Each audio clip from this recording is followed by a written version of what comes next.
Para na, oras na para mag-move on. Yan ang sabi ng Malacanang.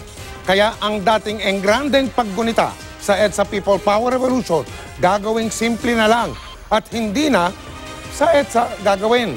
Umaalma tuloy ang ilang lumahok noon sa People Power. Tinutukan yan ni JP Soriano. Kung noong isang taon, ganito kaingrande ang paggunita sa ika-30 taon ng EDSA People Power Revolution, ngayong taon, ni hindi sa EDSA gaganapin ang pagdiriwang. Isang simple at tahimik na paggunita na lang daw ang isasagawa sa loob ng Camp Aguinaldo at sa Malacanang.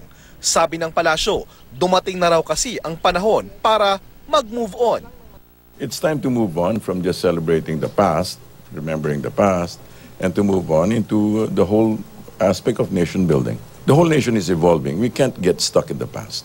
We paid for this with 14 years of martial law, trying to get out of this. We paid, there were people who paid with their lives, JP. So I cannot believe that people will just say, oh yeah, let's not get stuck in the past.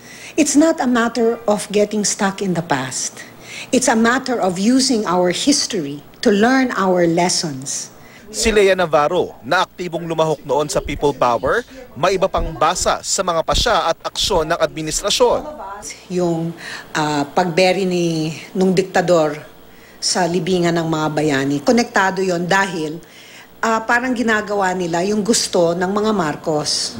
Kaibigan ng kasalukuyang presidente, no? Ang pamilyang Marcos.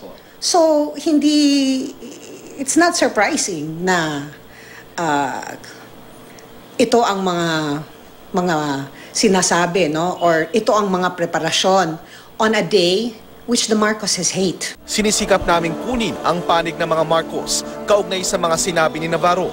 Sa February 25, magkakaroon ng hiwalay na pagdiriwang sa People Power Monument ang grupo ni Navarro para gunitain ang 1986 Bloodless Revolution. Kahapon, binigyang diin din ni dating Pangulong Fidel Ramos. Isa sa mga importanteng personalidad ng EDSA 1, wala namang masama sa simpleng selebrasyon. Pero hindi raw dapat basta makalimutan ang yugtong ito ng kasaysayan na nagpatalsik sa isang diktador.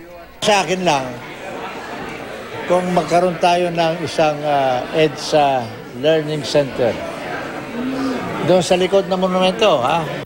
JP Soriano, nakatutok 24 oras.